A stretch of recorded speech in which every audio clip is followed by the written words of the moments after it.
안녕하십니까. 광주 전남권 뉴스입니다. 광주에서 광복 78주년을 기념해서 의미 있는 사진전이 열리고 있습니다. 일본의 진심 어린 사죄가 인생 마지막 소원이라는 일제 강제동원 피해자들의 사연이 담긴 구술 사진전인데요. 손준수 기자가 소개합니다. 태평양 전쟁이 막바지에 이르던 1945년 3월, 22살 이경석 할아버지는 일본 이바라키 현의 일본군 농경 근무대로 끌려가 강제 노역을 했습니다. 올해 100살인 이 할아버지는 아직도 일본군의 만행을 또렷이 기억합니다. 연명령에다가 거를 벗겨놓고요. 돼지 묶어놓는 잡으려고 묶어놓는 놈만 묶어놓고 찬물을 막 찌그러대고 두드렸어요. 일제 강제동원에 대한 증언을 남기기 위해 5년 전부터 한 시민단체가 구술 작업에 나섰는데 광복절을 맞아 피해자 31명의 가슴 아픈 사연을 공개하는 사진전을 열었습니다. 피해자들은 자신의 징용 피해 사실이 담긴 팻말 앞에서 80년 전 기억을 생생하게 떠올렸습니다. 다 빼가버리고 아무것도 없대. 방목이랑 단통 갖고 왔거든. 시집가면 쓴다고. 그것도 빼가버리고 빈 가방만 있다. 강제동원 피해자들이 세월의 무게를 이기지 못하고 하나둘씩 세상을 떠나는 상황. 생전의 구술도 이제는 역사가 되어가고 있습니다. 정부의 제3자 변제법을 수용하지 않은 강제동원 배상소송 당사자의 마지막 소원은 일본의 사죄입니다. 일본서 사죄하고 그런 것을 하나 바른 것이 이내 목적이고 이제 무엇을 버리고서 사죄 받는 것이 그 하나 소원이요. 올해 1월 기준으로 생존해 있는 일제 강제동원 피해자는 1,200여 명. 조국을 되찾은 지 78년이 지난 오늘 여전히 사과와 배상을 받지 못한 채 온전한 광복을 기다리고 있습니다. 대한민국 만세! 만세! 대한민국 만세! 만세! KBS 뉴스 손준수입니다. 진도군 조도에서는 해마다 광복절을 기념해서 마을 주민들이 체육대회를 열고 있습니다. 올해도 체육대회 참가하기 위해서 여름 휴가까지 내고 고향을 찾은 도시민들이 많았는데요. 김광진 기자가 현장에 다녀왔습니다. 육지에서 100길로 40분 소요되는 진도군 조도입니다. 섬마을의 한 초등학교에서 축구 예선전이 펼쳐지고 있습니다. 이들 선수들은 조도면 마을 출신이거나 함께하는 가족들. 축구와 배구, 줄다리기, 그리고 육상 등 5개 종목에서 승부를 겨룹니다. 마을의 자존심을 건 경기에 주민들은 물론 휴가까지 내가며 고향을 떠난 도시민들도 매년 참가하고 있습니다. 남편이 여기 고향이어서 함께 왔다가 400개주에 출전하게 되었습니다. 400개주는 이번이 3번째 나가는 거고요. 170여 개의 섬에 39개 마을로 이루어진 진도군 조도면. 체육대회가 처음 열리기 시작한 것은 지난 1945년 8월 15일 광복절 때부터입니다. 이후 70여 년간 체육대회는 한국전쟁을 제외하고 빠짐없이 개최됐습니다. 도서로 이루어져 있기 때문에 사실적으로 사실 얼굴을 몰라요. 이런 행사를 통해 갖고 많은 사람들이 참여해서 서로 얼굴도 얽히고 서로 인사하고. 체육대회에서 기량을 닦은 배구의 박서광 선수는 1958년부터 78년까지 국가대표 선수로 활동하며 1964년 동경올림픽 등에 참가해 명성을 떨쳤습니다. 전국에서 조도같이 애국을 한 마을은 저는 없다고 그렇게 생각을 해요. 광복절 기념체육대회를 이 삼복대회 때 누가 이렇게 하겠습니까? 광복의 뜻을 기려 시작된 진도 조도면 주민체육대회가 70여 년 거듭되면서 대표적인 섬마을 축제로 자리 잡고 있습니다. KBS 뉴스 김광진입니다. 일본 후쿠시마 원전 오염수 방류에 대한 반발이 거세지는 가운데 전국 어민회 총연맹이 주최하는 어민들의 대규모 지역 집회가 오늘 고흥에서 열립니다. 전국 어민회 총연맹은 오늘 오후 고흥군 도양읍 녹동에서 어업인 1,500여 명이 모인 가운데 후쿠시마 원전 오염수 해양 방류 규탄 대회를 열 예정입니다. 전국 어민회 총연맹은 오염수를 방류할 경우 이번 집회가 사실상 마지막 지역 어민들의 집회가 될 거라며 국민의 안전과 국내 수산시장 보호를 위해서 정부의 적극적인 대처를 간곡히 호소한다고 밝혔습니다. 러시아와 우크라이나의 전쟁이 길어지면서 지역 기업들의 어려움도 커지고 있습니다. 수출 규제 품목이 늘면서 상황은 갈수록 악화되고 있는데요. 대책이 시급해 보입니다. 김호 기자입니다.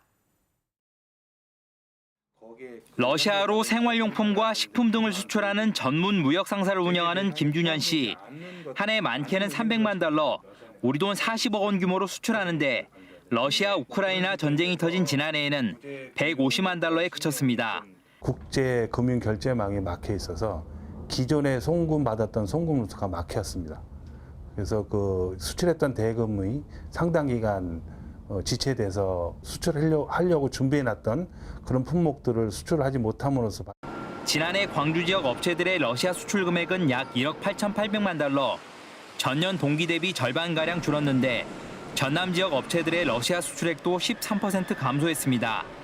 자동차와 자동차 부품, 합성수지, 플라스틱 제품의 타격이 컸는데 지역 기업들은 기존 거래선 이탈과 수출 중단에 따른 자금난, 대금 결제 사고 위험 등의 어려움을 호소하고 있습니다.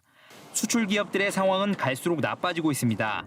정부는 지난 4월 러시아 수출 통제 품목을 50여 개에서 800개 가까이로 확대했습니다.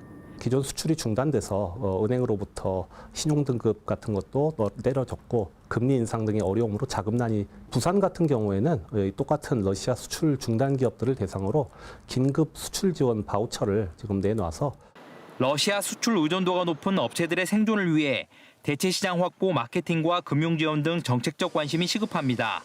KBS 뉴스 김호입니다. 광주 지역 9개 시민교육단체로 구성된 광주교육시민연대가 시교육청 감사관 채용 비리가 감사를 통해 확인된 만큼 이정선 교육감의 사과와 함께 철저한 수사를 통해 윗선 개입 여부를 밝혀야 한다고 촉구했습니다.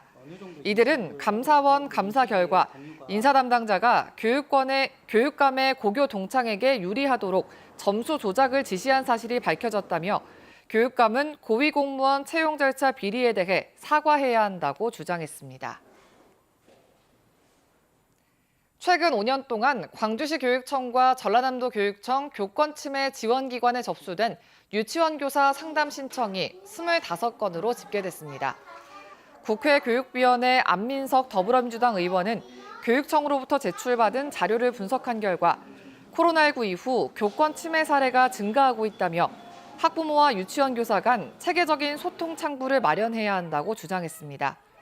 한편 전국 국공립 유치원 교사 노동조합이 발표한 유치원 현장의 교육활동 침해 실태에 따르면 학부모의 교육활동 침해가 68%를 차지했으며 유아의 교육활동 침해, 무고성 아동학대 신고가 뒤를 이었습니다. 이중근 부영그룹 회장이 고향인 순천 주민들에 이어서 동창생들에게도 거액을 전달한 사실이 뒤늦게 알려졌습니다. 부영그룹은 이 회장이 지난 6월 고향인 순천시 서면 운평리 주민 280여 명에게 1억 원씩 전달한 데 이어 초중고 동창 160여 명에게 거금을 전달했고 이 과정에 누락한 동창생 10명에게도 최근 개인 통장으로 1억 원씩 입금했다고 밝혔습니다. 부영그룹 관계자는 이 회장이 살아오면서 인연이 된 폭넓은 의미의 사촌들과 함께 나누고 싶었다는 발언을 평소 해왔다며 기부의 의미를 설명했습니다.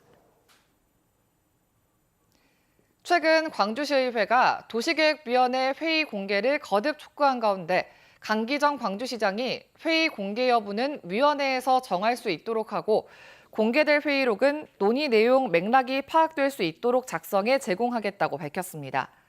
강 시장은 지난 14일 올해 하반기 첫 월요 대화를 열고 과거 도시계획위원을 지낸 다수의 전문가 등과 함께 도시계획위원회의 투명성과 공정성을 높이는 운영 방안을 논의한 뒤 이같이 발언했습니다.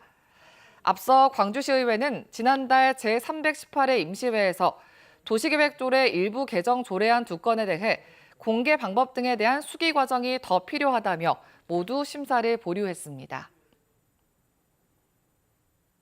해양수산부와 전라남도, 신안군과 영광군이 공동 주최하는 2023 소금박람회가 오늘부터 19일까지 서울 삼성동 코엑스에서 열립니다. 전라남도는 이번 소금박람회에서는 이미 세계적으로 명성이 높아진 K 브랜드 흐름에 맞춰서 국산 갯벌 천일염을 K솔트로 명명해 그 가치와 우수성을 전달하겠다고 밝혔습니다.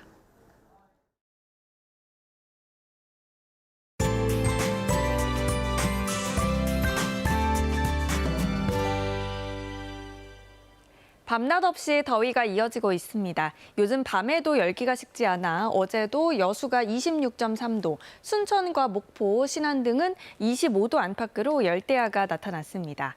이 열기는 해가 뜨면서 더 빠르게 오를 텐데요. 오늘도 낮 기온 광주와 목포 32도, 순천 33도까지 오르겠고요. 습도가 높아서 체감 온도는 더 높겠습니다. 이에 따라 광주 전남 전 지역에는 폭염특보가 발효 중입니다. 이 중에서도 광주와 담양, 화순 등 전남의 6개 시군은 경보로 매우 덥겠고요. 다른 지역들도 더 강화가 될 수도 있겠습니다. 대기 불안정으로 곳곳에는 소나기가 내리겠습니다. 강한 돌풍과 천둥, 번개가 동반되겠는데요. 오늘 오후부터 밤 사이에 광주와 전남 동부 지역에 5에서 40mm가 예상됩니다. 지역별 날씨 살펴보겠습니다. 오늘 가끔 구름 지나겠고요. 한낮 기온 담양과 나주 32도로 매우 덥겠습니다. 여수의 낮 최고 기온 30도, 곡성 32도로 어제보다는 1에서 3도가량 낮겠습니다. 영암의 낮 최고 기온 32도, 강진과 장흥 33도까지 오르겠고요. 신안을 비롯한 도서 지역은 29도에서 31도가 예상됩니다. 바다의 물결은 전해상에서 비교적 잔잔하겠습니다. 당분간 후텁지근한 날씨가 이어지겠습니다. 건강관리 잘 하셔야겠습니다. 날씨였습니다. 8월 16일 뉴스광장 마칩니다. 시청해주신 여러분 고맙습니다.